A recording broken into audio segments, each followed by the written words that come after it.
a Luis Rigal, la patriada de venirse hasta acá, a Aldo y a Gabriel Gomaro, que estuvieron organizando, y a Gustavo, que bueno, siempre nos acompaña en estas actividades. Bueno, gracias Luis por haberte venido hasta acá. Como yo te decía, hay en esta época 3 actividades simultáneas en la universidad, pero bueno, además de estar Aldo, está el director del Centro de Servicios, está el consejero superior Maimónico, graduados, está otra gente de graduados también, y es importante para nosotros. Estamos en esta etapa como una etapa de madurez, intentando avanzar en la articulación más institucional entre investigación y servicios. De hecho, estamos pensando seriamente para el año que viene armar un fondo específico para promover que los equipos de investigación presenten proyectos de investigación-acción que vinculen seriamente investigaciones y servicios. Estamos tan convencidos de que esta es la línea de trabajo que te pedimos que nos instruyeras al respecto.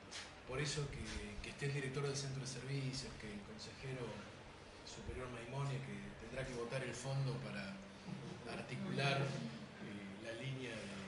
En realidad, hablar del consejero Maimone, que es el que va a tener que votar el fondo.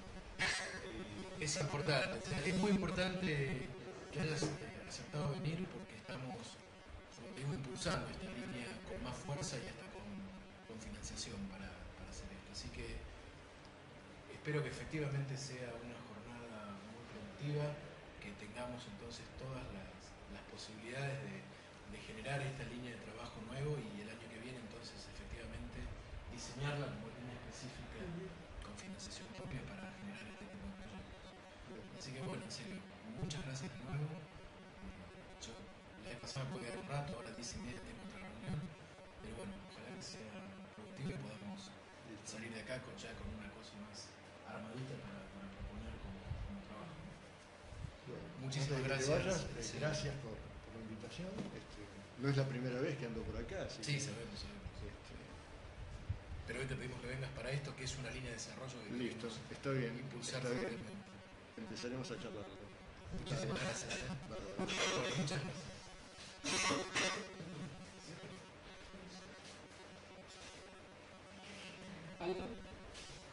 No, creo que todos lo conocemos a Luis, tiene una vasta experiencia en investigación-acción, además de ser profesor titular, investigador con muchos trabajos de su trayectoria. Realmente es una de las personas que ha venido con mucha coherencia durante muchos años, con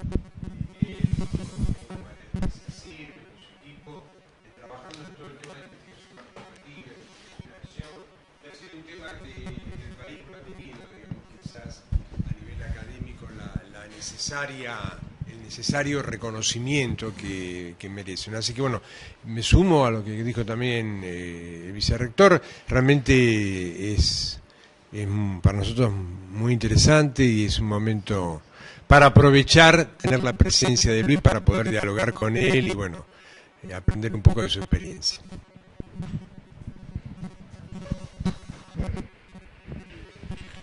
No sé si hace falta usar esto, ¿no? Para grabar. Listo. Bueno, entonces, gracias por la presentación, por los elogios. Algunas cosas breves para ubicarme, ¿no? Yo soy sociólogo de formación y me considero también pedagogo.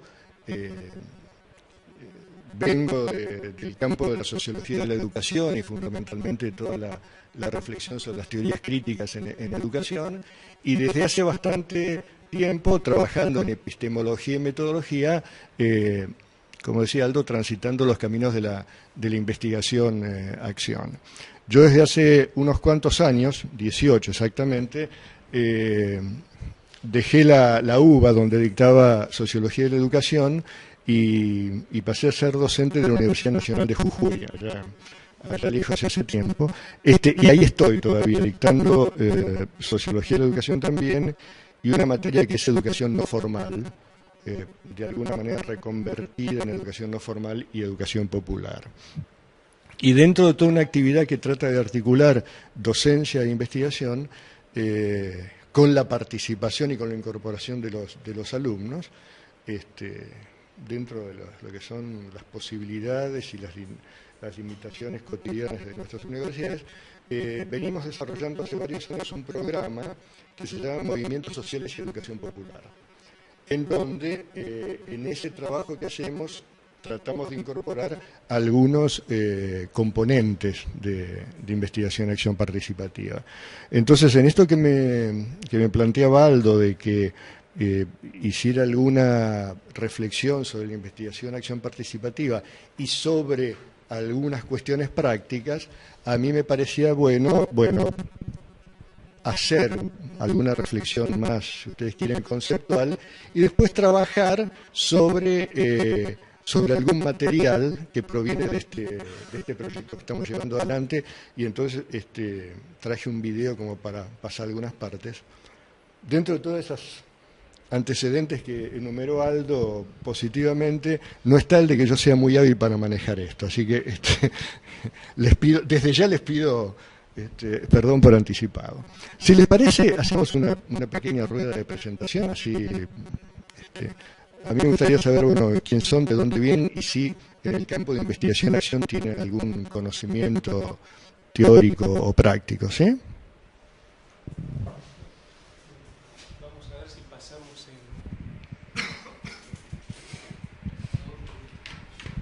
Bueno, yo soy Juan Carlos Serra, investigador docente de esta universidad, trabajando en el área de formación docente, en los profesorados, y circunstancialmente ahora coordinador del área de servicios a la comunidad del instituto. Y si alguna reflexión teórica he leído, estudiado, trabajado por ahí un poquito. Yo soy Silvia Sánchez, licenciada en Política Social de la Casa y trabajo en el Centro de Servicios a la Comunidad. Mi nombre es Marcela Engeman, soy profesora de inglés, soy investigador docente del Programa Universitario para la Enseñanza de Lenguas Extranjeras y en este momento me encuentro en el área de servicios también. Algo de Action Research leí, pero bueno, no puedo precisar ahora demasiado, pero sí leí sobre el tema. Mi nombre es Valeria Martínez, soy licenciada en Comunicación de esta universidad y trabajo en el Centro de Servicio. Mi nombre es Valeria Vergara, soy estudiante de la licenciatura en Comunicación de esta universidad y también trabajo en el Centro de Servicio a la Comunidad.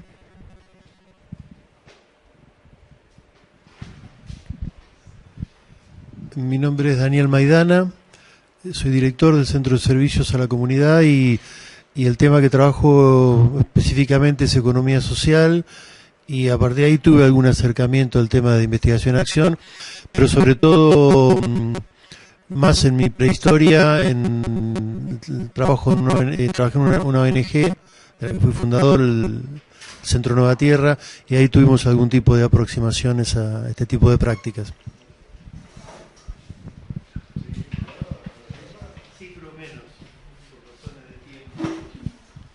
Sí, buen día.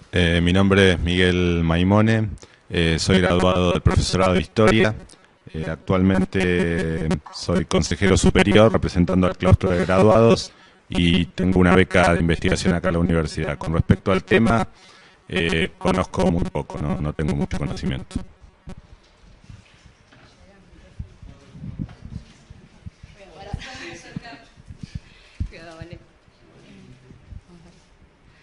Hola, ¿qué tal? Mi nombre es Natalia Palacios, estoy en una materia, recibí mi licenciada de Comunicación y actualmente tengo una beca en investigación y docencia acá en la Universidad de General Sarmiento.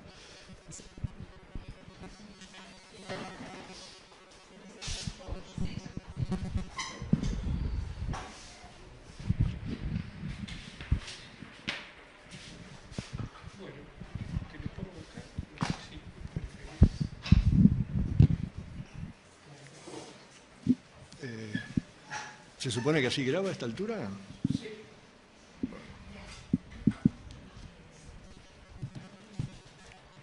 A ver, como somos pocos, podemos hacer una cosa relativamente dialogada. Entonces, yo quería hacer alguna presentación tipo punteo y después plantear un poco a través del video esta experiencia donde tiene un componente de investigación y acción participativa. Y si yo quisiera bautizar lo que pretendo hacer, sería como algo así como reflexiones sobre el contexto de producción de una investigación y acción participativa, o sea, saliendo de los manuales y metiéndonos en una situación concreta, en una experiencia concreta, con unos actores concretos, en donde, bueno, se da toda una articulación forzada a veces, favorecida a veces, desde donde poder llevar adelante este tipo de tareas que se alejan bastante del modelo más ideal de la investigación científica tradicional, digamos, ¿no? La primera aclaración es que investigación-acción, investigación participativa, investigación-acción participativa son términos muy polisémicos, o sea, bajo estos nombres se dicen cosas muy distintas. Vos hacías referencia a toda la tradición del Action Research, está toda la tradición de la investigación participativa, está toda la tradición de Kurt Lewin, etc. Entonces, a mí me gustaría y esto también tiene que ver con que, bueno, quienes estamos haciendo investigación-acción dentro de ese término genérico, venimos de formaciones y de historias muy distintas, y entonces cada una de estas formaciones de historia ha llevado a opciones determinadas. Entonces, yo quería, aunque sea brevemente, contarles desde dónde me paro yo, digamos, ¿no? A mí me parece que en esta perspectiva que yo empecé a vivir, y la empecé a vivir como sociólogo, a principios de la década del 70, uno puede decir que se puede empezar a pensar en esto de la investigación-acción o la investigación-acción participativa como una doble ruptura, ¿no?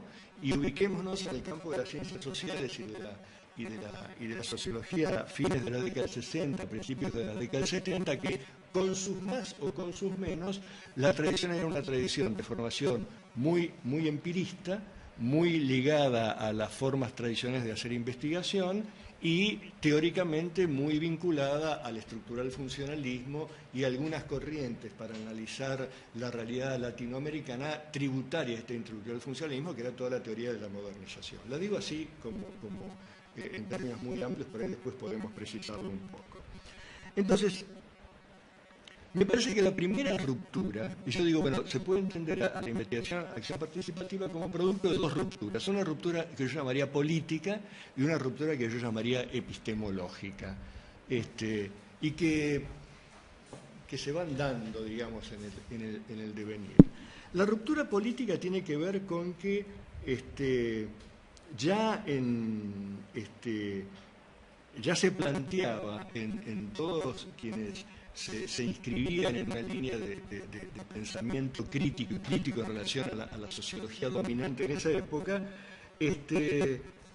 plantear una sociología crítica que confrontara desde esa mirada con esta sociología dominante, y donde de alguna manera la recuperación de algún legado de la tradición marxista tenía bastante peso y bastante importante, ¿no? Se la criticaba toda esa visión lineal y evolutiva de la dinámica social, de la dinámica de los países, y se hace una crítica muy grande a la teoría del desarrollo. Pero, a ver, en el marco que se da esta discusión, y esto me parece importante porque marca toda una impronta en la investigación, acción participativa, lo primero que aparece es una preocupación política antes que una preocupación epistemológica, ¿no? Era, de alguna manera, esta idea de cómo hacer una ciencia al servicio de los sectores dominados, ¿no? Que suponía replantear la ciencia, suponía replantear el rol del investigador, suponía replantear las estrategias metodológicas, ¿no? O sea, la idea de qué modo la ciencia podía expresar no un construir sobre los sectores dominados, sino construir con los actores dominados. Y digo, predominaba eso antes que una preocupación más epistemológica. No es que no hubiera esa preocupación, pero que se andaba mucho más lento y mucho más al tanteo, ¿no? En 1977 se da en Cartagena, en Colombia, un simposio sobre investigación-acción que lo organizó una figura señera en el campo de la investigación-acción, que fue Orlando Falsborda, ¿no? En donde a mí me marcó profundamente, ¿no? 1977, bueno recordar en qué estábamos acá, para mí fue una bocanada y un desafío y un riesgo salir y participar de este simposio.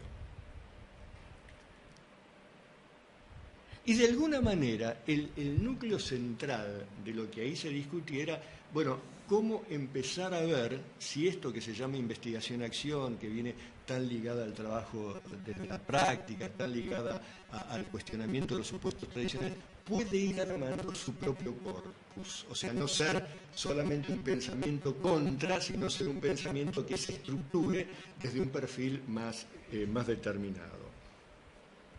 Porque, digamos, lo que aparecía era que de alguna manera, más allá de todo nuestro discurso y nuestra apropiación desde lo teórico del pensamiento crítico, seguíamos atados a una epistemología positivista. Incluso quienes venían del marxismo también venían también atrapados por una versión del pensamiento marxista positivista, legalista, etapista, digamos, ¿no? que condicionaba bastante. Entonces,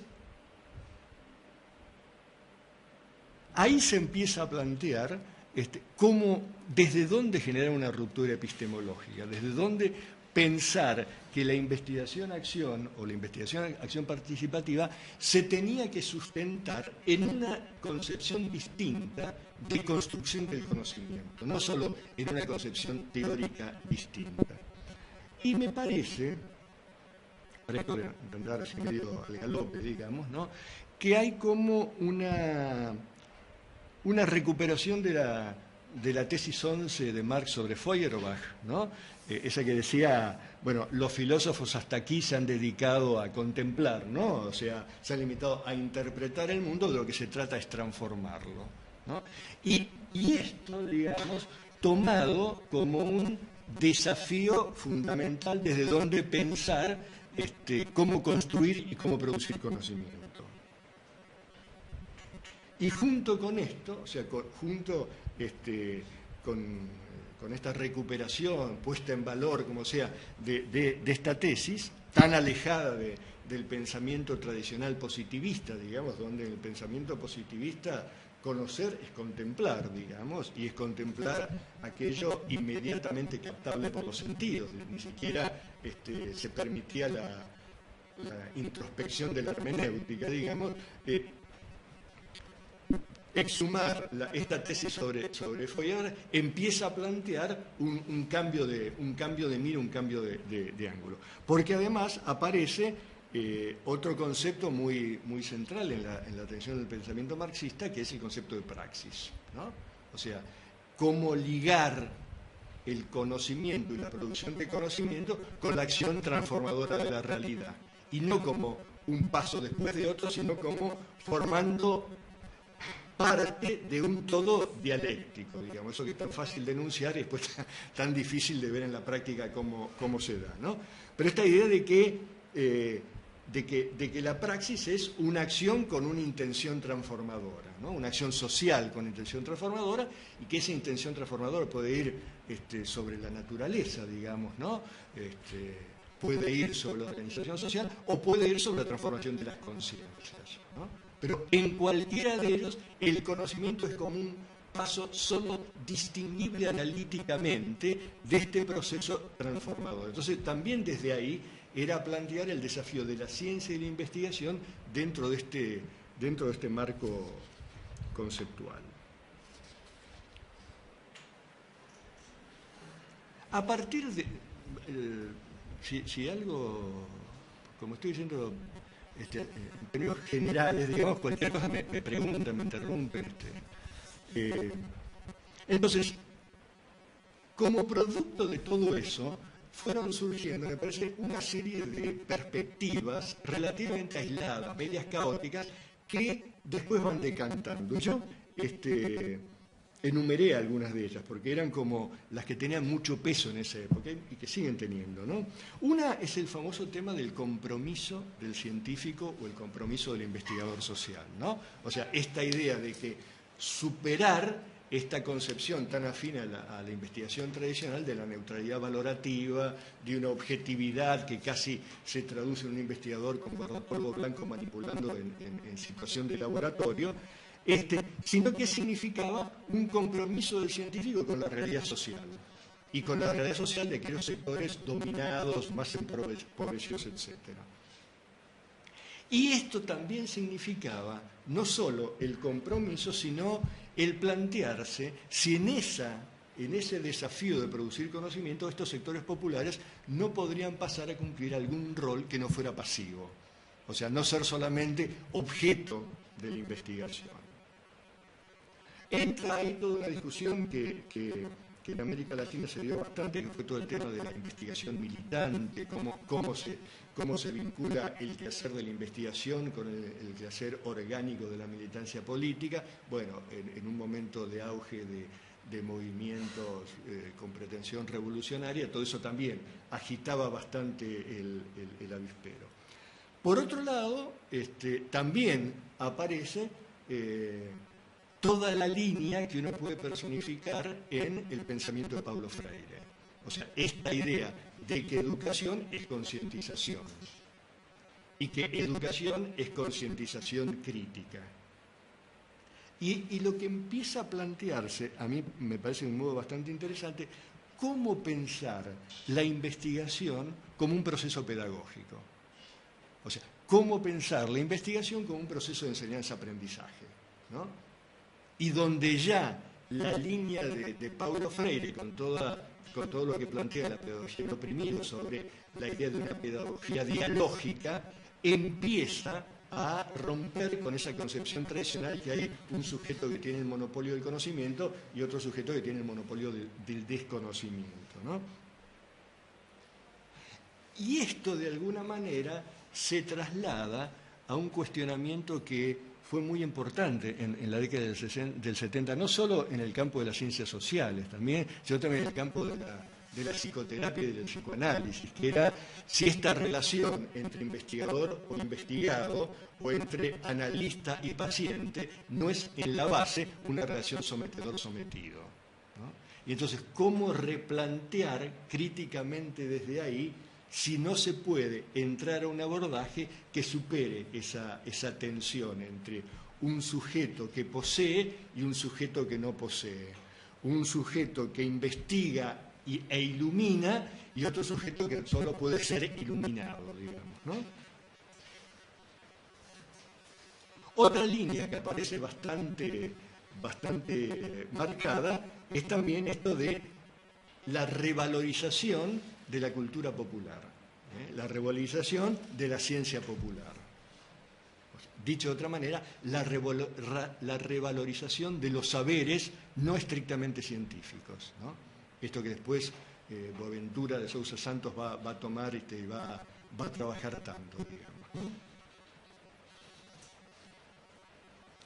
Y podemos decir también en todo este recorrido que también empieza a repensarse de un modo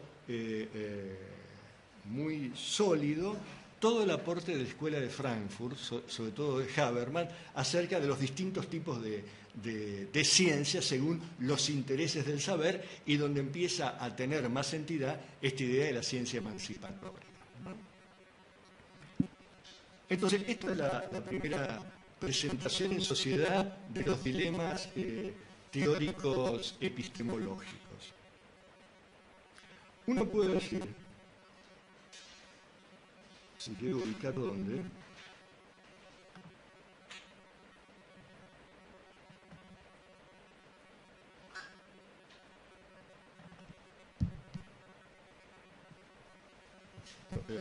lo ven ahí, ¿no?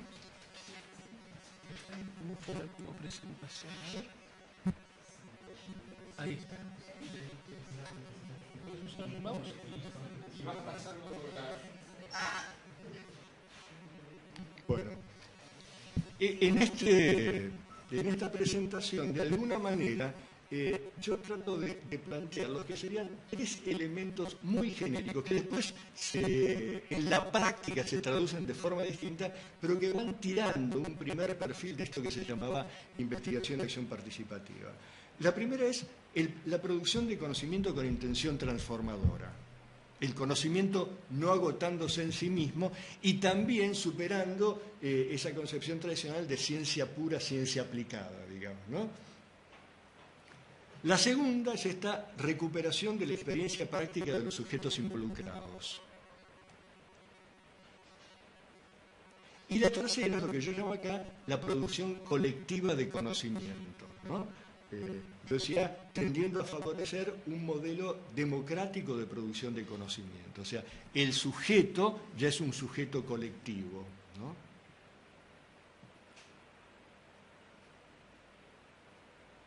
Bueno, dicho esto viene después. ¿Cómo lo minimizo? ¿Cómo lo minimizo? Así.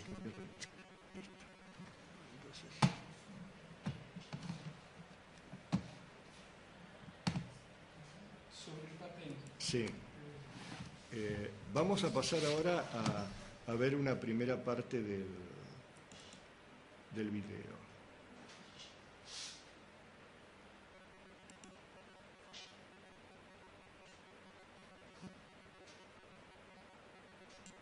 Se ubica donde está.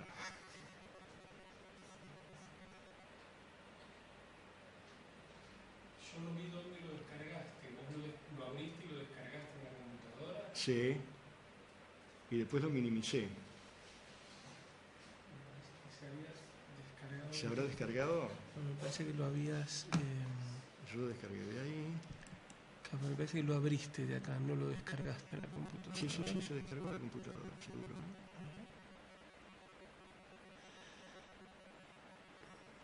No aparece acá como... No. Si le damos de nuevo acá, me parece que va a ser... Bueno, te va a demorar un poquito. Va a tardar un rato. Sí, si no... Bueno, mientras tanto yo ya, claro. ya advertí, así que no... Yo mientras me ocupo a ver si puedo ver dónde va, porque lo vas a tener que parar y volver a encender, ¿verdad? ¿O lo vas a pasar todo una vez? Lo voy pasando y lo voy parando. Sí, yo creo que... Bueno, como yo les contaba, cátedra de educación no formal, carrera de Ciencias de Educación, Facultad de Humanidades de la Universidad Nacional de Jujuy. La idea de ir trabajando los contenidos de la educación no formal desde la mirada de la educación popular, o sea, con un fuerte peso todo lo que es la educación popular latinoamericana, digamos, y pensar la educación desde una concepción no solo pedagógica, sino también política, y esto supuso también empezar a plantear una vinculación con actores sociales más allá de la escuela, ¿no? Entonces, desde hace 5 años, nosotros empezamos a trabajar con algunos movimientos sociales en la provincia de Jujuy. Cuando uno hoy habla de movimientos sociales en la provincia de Jujuy, aparece enseguida Milagro Sala y la Tupac Amaru. Bueno, nosotros no trabajamos con la Milagro Sala y con la Tupac Amaru, por lo menos hasta ahora. Nuestra primera experiencia fue con un movimiento social de trabajadores desocupados que tiene proyección nacional, que es Barrios de Pie, bueno, es uno de los tantos movimientos que se originan o se consolidan a partir de diciembre del 2001, por estas razones tan conocidas, y que en su historial va teniendo un perfil bastante de tensión entre su propuesta y las políticas gubernamentales, más cercanos, más incorporados, más confrontativos. Y otro movimiento con el cual nosotros empezamos a trabajar, y que es el movimiento que aparece acá en este video, es un movimiento que se llama Tupac Katari. Tupac Katari es la versión aymara de Tupac Amaru, que es la versión quechua, digamos. Es otro miembro de los pueblos originarios que se opuso hacia finales de los 1700 a la dominación española y terminó traicionado, decapitado y se convirtió en una figura mítica, digamos, de todas las reivindicaciones sociales y culturales. Este movimiento Tupac Katari es un movimiento que en Jujuy se crea bastante después del 2001.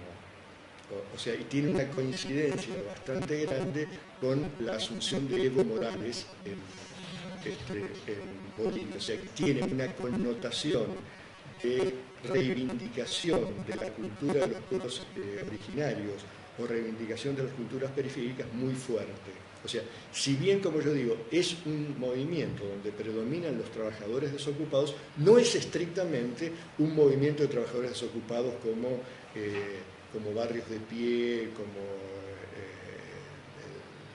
el movimiento Perón, como uno de los más conocidos acá en Latinoamérica, sino que nace con una propuesta cultural alternativa.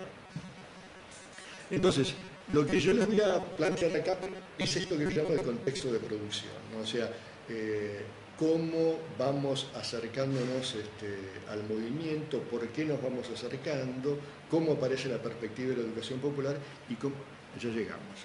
Y cómo eso, ¿ustedes lo ven esto? Sí.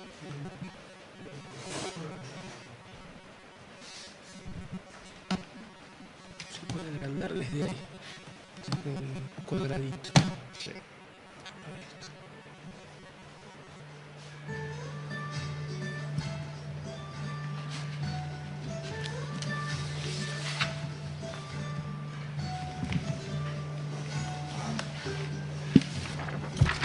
Este es el equipo nuestro en Jujuy.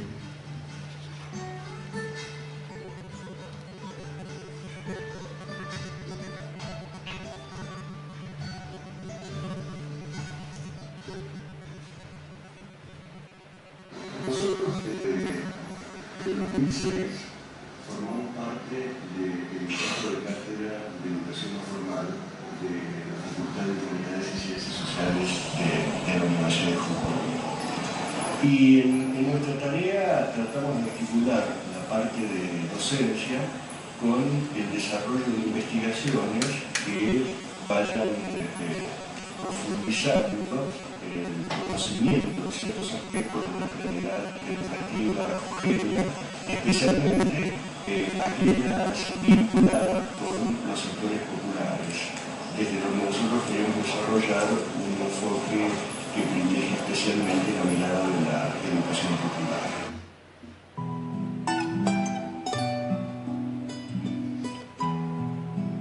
Jujuy es una provincia del norte argentino, limita con Bolivia y con Bolivia compartimos una cultura andina. Es una provincia periférica, pero periférica en muchos sentidos, muy alejada de los centros de producción económicos, políticos y de conocimiento. Las actividades principales que sostienen la provincia son el tabaco, el azúcar, la extracción minera, que está asociada a muy pocas familias y muy pocas empresas, con la anuencia de los sectores políticos locales que han asumido desde los inicios de la democracia, después de la última dictadura militar, que además dejan muy pocos ingresos y muy poco crecimiento económico dentro de la misma provincia.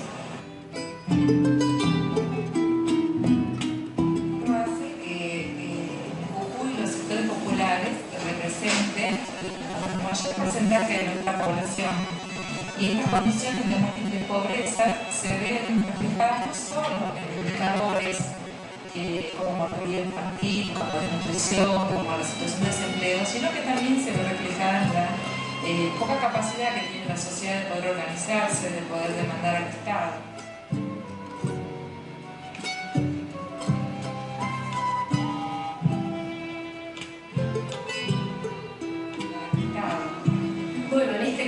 esto, es lógico que Jujuy aparezca como la provincia con mayor cantidad de planes sociales, lo que hace que las políticas locales sean de un clientelismo muy primitivo, ¿no? Los sectores políticos conservadores de la provincia de Jujuy siguen manejando sus políticas sociales desde las bases más clientelares.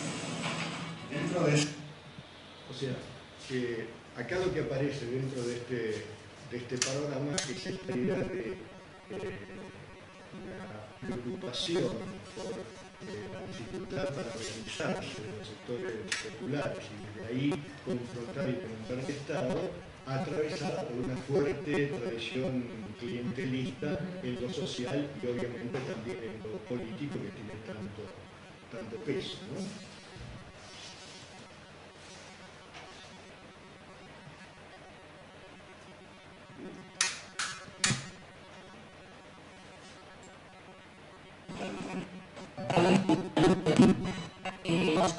Muy primitivo, conservadores provinciales, básicamente que emplean a trabajadores precarizados, señala de alguna manera el intento de romper esa pasividad.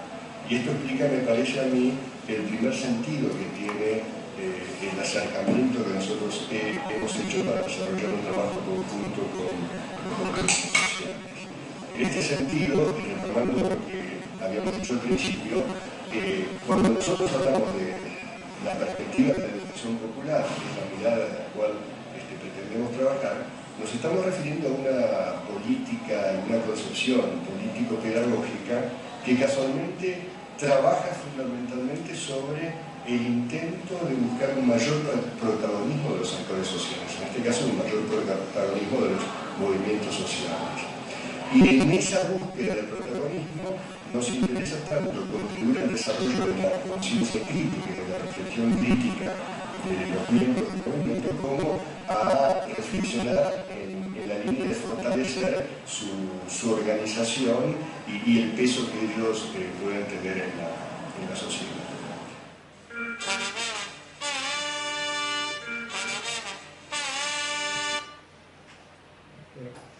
Ahora entramos a caracterizar un poco el movimiento Tupac. Esto que ustedes ven es como la casa del movimiento Tupac, que es uno de los viejos galpones del ferrocarril. Al lado de estos galpones está la estación de tren de Jujuy, obviamente reconvertida en centro cultural, etc. Y estos galpones, en un galpón porque estaba históricamente el material ferroviario, repuesto, etc. Y cuando se clausuran en la década de fines de 80, en el principio de 90 se clausuran los ferrocarriles, quedan abandonados. Se constituye ahí, entre algunos ferroviarios que quedaron desocupados, una cooperativa que ellos llaman Rieles para el Progreso, y cuya preocupación fundamental era preservar todos los bienes del ferrocarril, pensando que en algún momento iban a poder ser utilizados de nuevo o reconvertidos. Cuenta la gente que vivía en esa época que además algunos de ellos, jefes de estación, empleados jerárquicos, los sábados se ponían su tradicional uniforme ferroviario y se paseaban por la estación abandonada. Bueno, llegado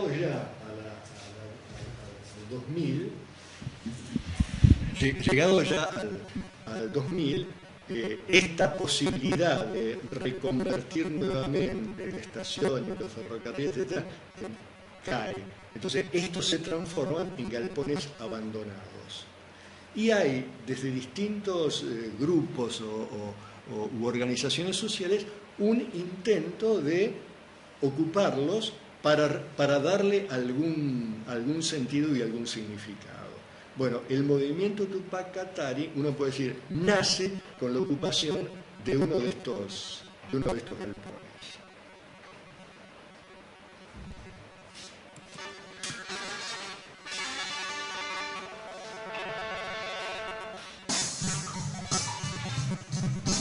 Esta es la música del norte, ¿no? Y este es el perro Santillán, que es el líder de... A partir de distintas divisiones que se van produciendo en el campo popular, hay gente que llega al movimiento Tupac Katari sin ningún tipo de militancia, sobre todo jóvenes, y está compuesto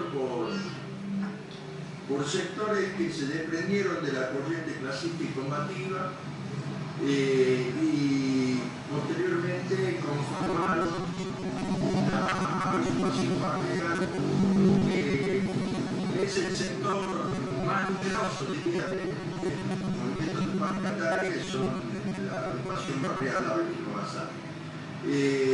Después también está conformada por la Casa de las Madres, que es también un desprendimiento de lo que ha sido alguna vez el conjunto de organizaciones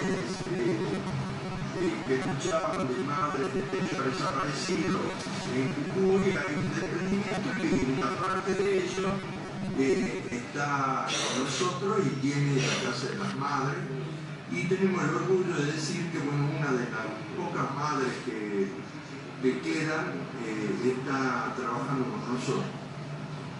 Después también están los pueblos originarios, que es un grupo de jóvenes que se han venido desde su lugar de origen a estudiar acá, y que han conformado un grupo que se llama de pueblos originarios dentro del movimiento Tupac Katari. Después están artistas independientes, a donde no habían tenido ningún tipo de militancia, entonces la primera experiencia es dentro del movimiento. Después también está la gente de la Comisión de Derechos Humanos, que es otra de las partes que compone el movimiento.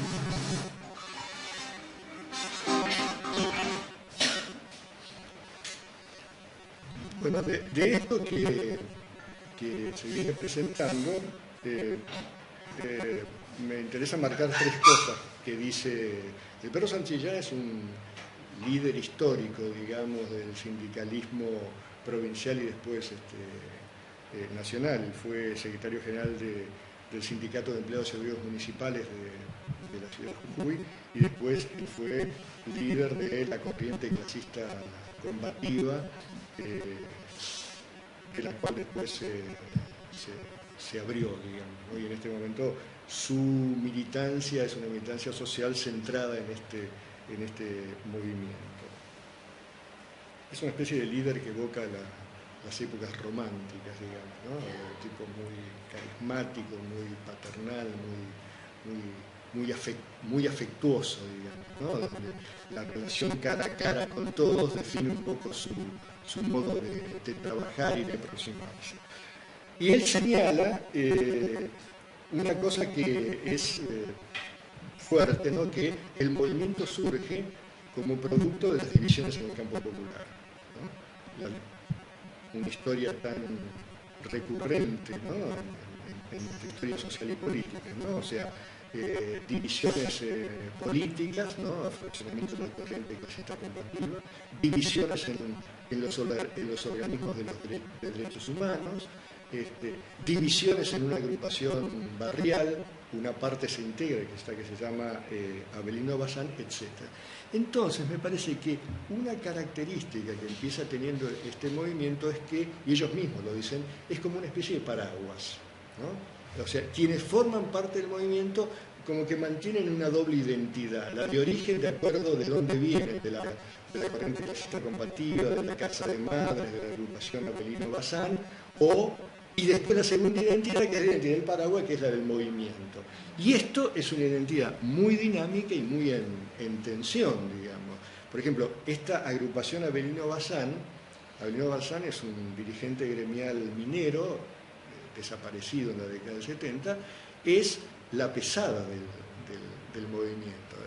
es decir, aquella que un papel más protagónico tiene en las movilizaciones, en los cortes de calle, etcétera, y por consiguiente es una parte del movimiento que más difícilmente se incorpora al diálogo y al debate político al interior del movimiento. Algunos de los para mostrar esta realidad de los sujetos, ¿no? Algunos de los miembros del Avelino Bazán son simultáneamente miembros de la barra brava de Gimnasia y Esgrima de Jujuy, digamos, ¿no? Entonces, toda esta mixtura, ¿no? Hay que entenderla permanentemente para entender la identidad de este movimiento. Y esto que yo digo, bueno, cómo uno tiene que tener en cuenta todos estos elementos para plantear después qué se puede, desde dónde y cómo trabajar con ellos, porque si no, si uno entra en una visión relativamente abstracta o idealizada de lo que es un movimiento social y piensa que todo el mundo está esperando para dialogar y para reflexionar, etcétera, de entrada se da de tope contra la pared, ¿no? Uno puede distinguir en el movimiento como dos campos: el campo de la acción directa, o sea, marchas, movilizaciones, etc., y el campo de todas las actividades más culturales que visten a ese galpón. O sea, todas las actividades culturales que desarrolla el movimiento se desarrollan dentro del galpón. Se las cuento porque esto no se va a ver acá, porque si no nos desviaríamos un poco. ¿Qué significa? Hay talleres de circo social en el cual se incorporan a artistas callejeros, se incorporan a jóvenes drogadictos, tratan de acercar a adolescentes de los barrios. Hay un taller de apoyo escolar, estos talleres son prácticamente clásicos en todos los movimientos sociales, ¿no? Donde tratan de desarrollar alguna propuesta pedagógica que sea algo más que el contraescuela, digamos, ¿no? Hay un taller, un área muy importante de ecología y defensa del medio ambiente, en este momento muy centrada, muy combativa con todo el tema de la megaminería, que es un tema que ya ha llegado al debate nacional. Hay un área de pueblos originarios, ¿no?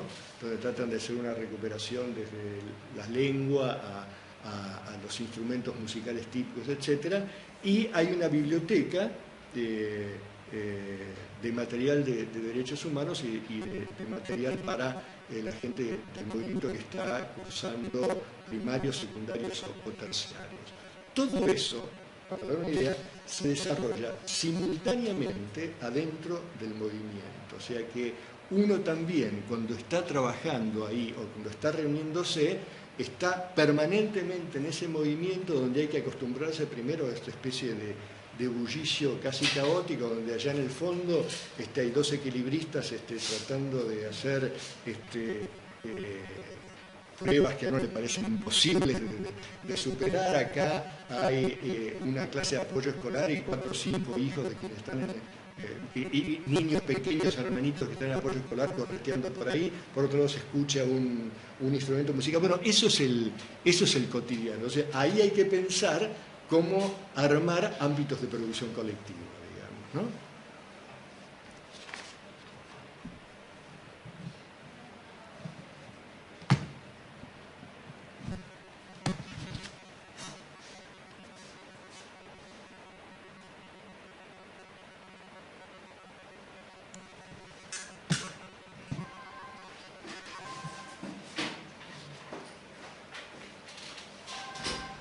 Nosotros también, por eso retomamos lo que hemos dicho de somos un tipo de investigación, trabajamos en la línea de lo que habitualmente se llama la investigación de acción participativa, que busca básicamente generar ámbitos colectivos de reflexión y de discusión sobre distintos aspectos de la realidad, en donde de alguna manera el lugar del investigador va circulando dentro del grupo que se conforma.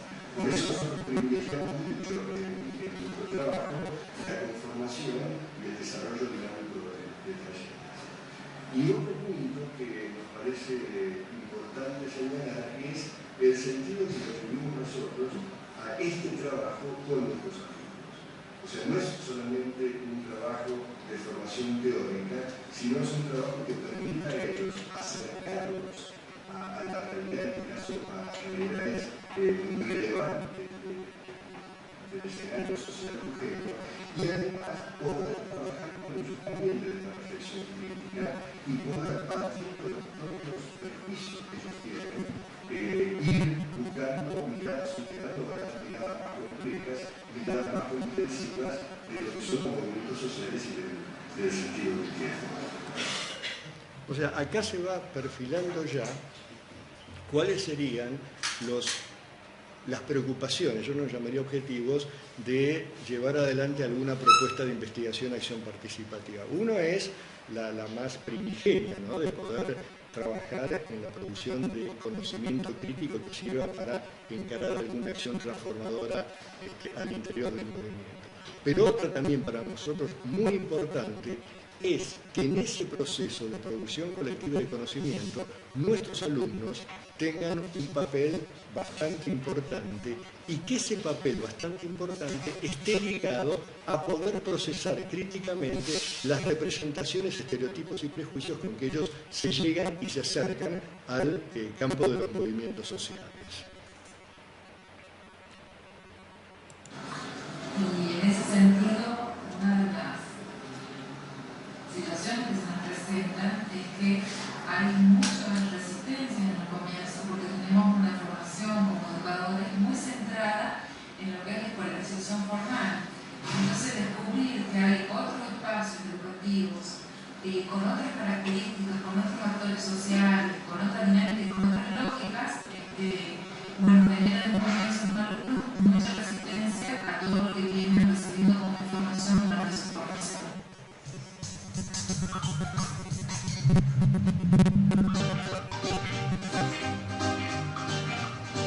Teníamos como una visión general que los movimientos sociales ejercían alguna violencia. Esta es la voz de una alumna, digamos, ¿no? Más allá del interior que conocía cada una del movimiento. Entonces, cuando ingresamos al movimiento, empezamos a tener otra visión y no a generalizar que todos ejercen la violencia.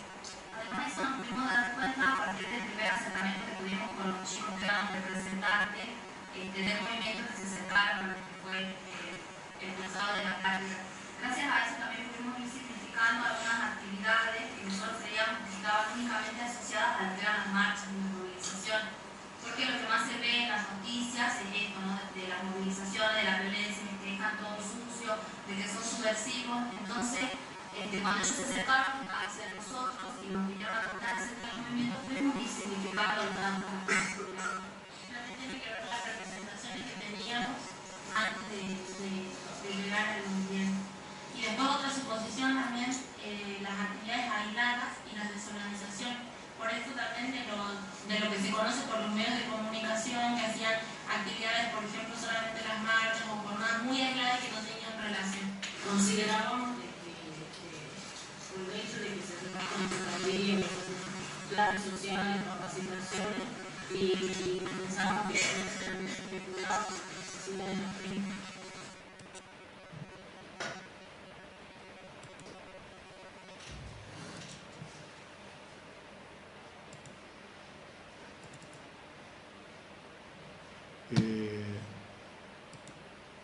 Va quedando más o menos claro el escenario, ¿no? Entonces me parece que ahora, como ya apareció el tema de la investigación acción participativa, por ahí podíamos parar un poquito la presentación del video y reflexionar un poco sobre esto que yo llamo las raíces teóricas de la investigación acción participativa. Pensadas básicamente desde la tradición de la investigación de la acción educativa en el campo, si ustedes quieren, socioeducativo, ¿no? Hay un antecedente ya de la década del 50, que es la teoría del campo de Kurt Lewin, pero que la menciono, no la vamos a trabajar porque si bien empieza a plantear la necesidad de que para un cambio de actitudes de los sujetos vale la pena generar ámbitos donde los sujetos puedan reflexionar sobre sus actitudes y de ahí plantearse un cambio de dónde y para qué, me interesa centrarme en esta la teoría de la investigación-acción, que en el campo educativo tuvo dos autores bastante representativos, uno que es Eliot, ¿no? Y otro que es Stenhouse, que prácticamente lo que plantean es la necesidad de que los maestros puedan hacer una reflexión crítica sobre su propia práctica. Y acá aparece un elemento que sí va a ser común y va a perdurar, que es toda esta línea de investigación se centra mucho en la reflexión de los sujetos sobre su propia práctica, reflexión y recuperación de la propia práctica de los sujetos. Como nosotros decimos acá, la idea de este planteo era que el docente también fuera investigador y que a partir de la investigación de su propia práctica pudiera ir trazando algunas líneas, trazando algunos referentes sobre la institución educativa. Y prácticamente planteaba esa tarea investigativa encapsulada dentro de la escuela, sin un planteo de la inserción de esta escuela en el medio, su atravesamiento estructural, político, ideológico, etc.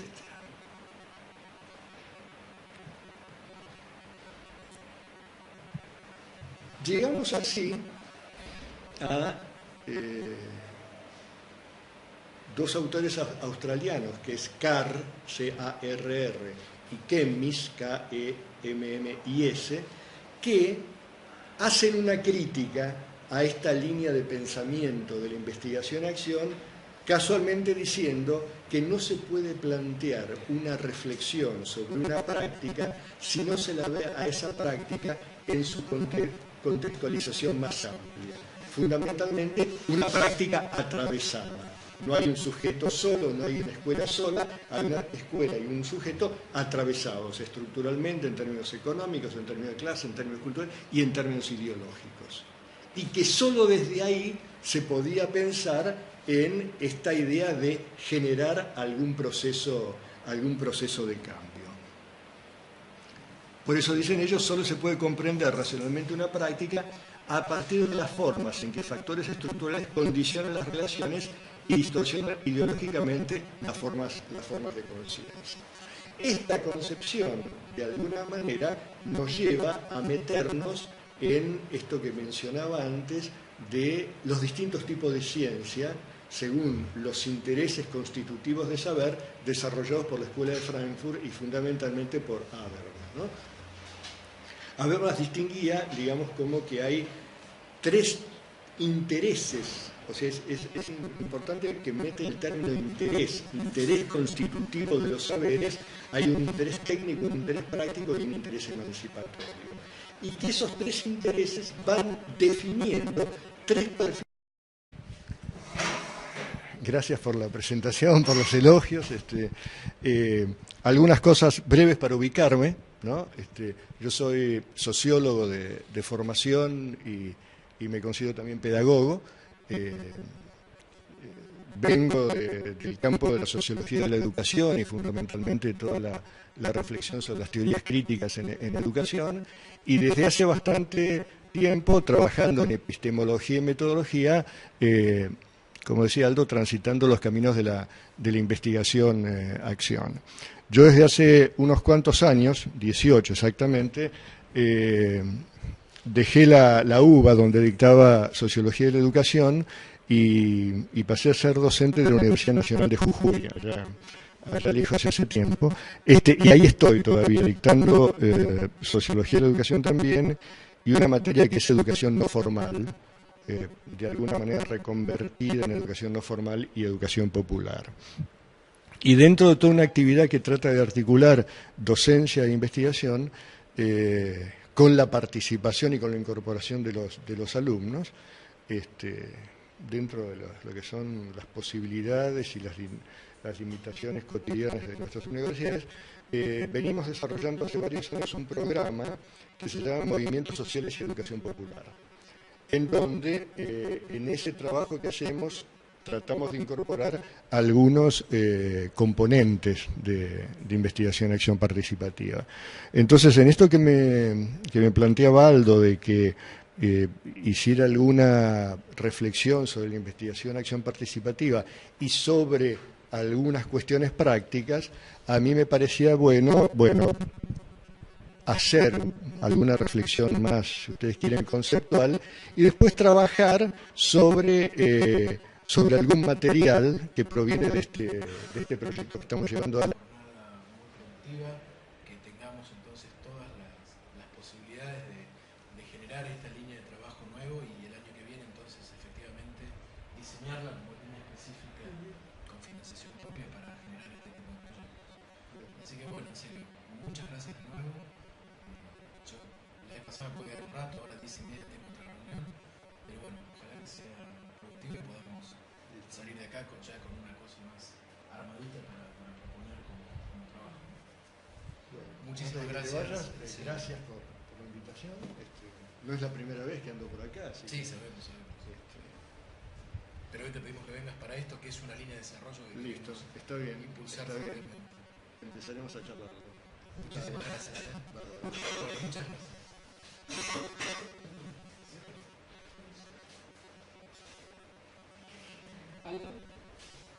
No, creo que todos lo conocemos a Luis, tiene una vasta experiencia en investigación y acción, además de ser profesor titular, investigador con muchos trabajos de su trayectoria. Realmente es una de las personas que ha venido con mucha coherencia durante muchos años, con su equipo, trabajando en todo el tema de investigación participativa, investigación y acción. Ha sido un tema que el país no ha tenido, digamos, quizás a nivel académico el necesario reconocimiento que merecen. Así que bueno, me sumo a lo que dijo también el vicerrector. Realmente es para nosotros muy interesante y es un momento para aprovechar, tener la presencia de Luis para poder dialogar con él y bueno, aprender un poco de su experiencia.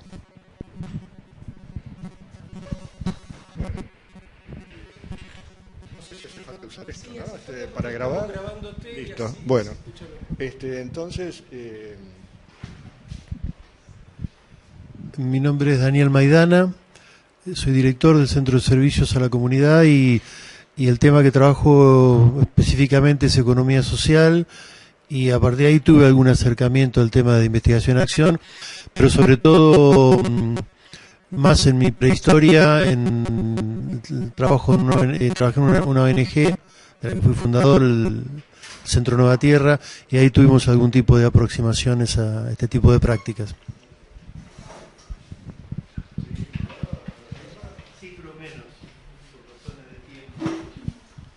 Sí, buen día. Mi nombre es Miguel Maimone, soy graduado del profesorado de Historia.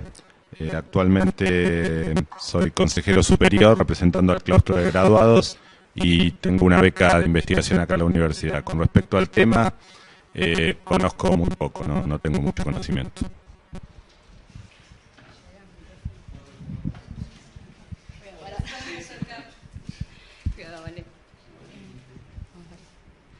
Hola, ¿qué tal? Mi nombre es Natalia Palacios, estoy en una materia de recibirme licenciada de comunicación y actualmente tengo una beca en investigación y docencia acá en la Universidad de Sarmiento.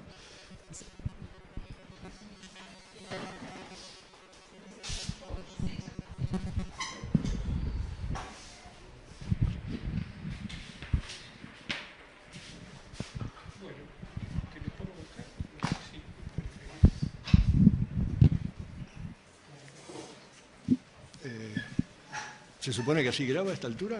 Sí.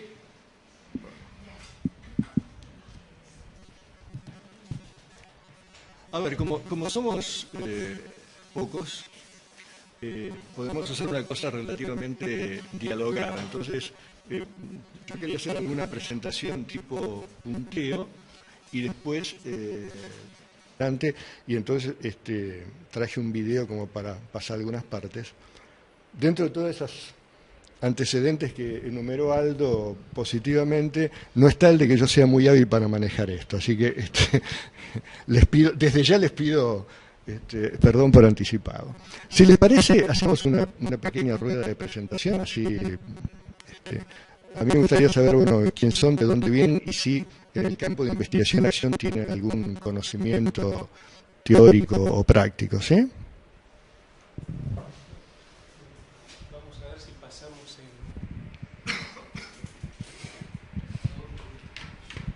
Bueno, yo soy Juan Carlos Serra, investigador docente de esta universidad, trabajando en el área de formación docente, en los profesorados, y circunstancialmente ahora coordinador del área de servicios a la comunidad del instituto. Y alguna reflexión teórica he leído, estudiado, trabajado por ahí un poquito. Yo soy Silvia Sánchez, licenciada en Política Social de la Casa y trabajo en el Centro de Servicios a la Comunidad. Mi nombre es Marcela Engemann, soy profesora de inglés, soy investigador docente del Programa Universitario para la Enseñanza de Lenguas Extranjeras y en este momento me encuentro en el área de servicios también. Algo de Action Research leí, pero bueno, no puedo precisar ahora demasiado, pero sí leí sobre el tema. Mi nombre es Valeria Martínez, soy licenciada en comunicación de esta universidad y trabajo en el centro de servicio. Mi nombre es Valeria Vergara, soy estudiante de la licenciatura en comunicación de esta universidad y también trabajo en el centro de servicio a la comunidad.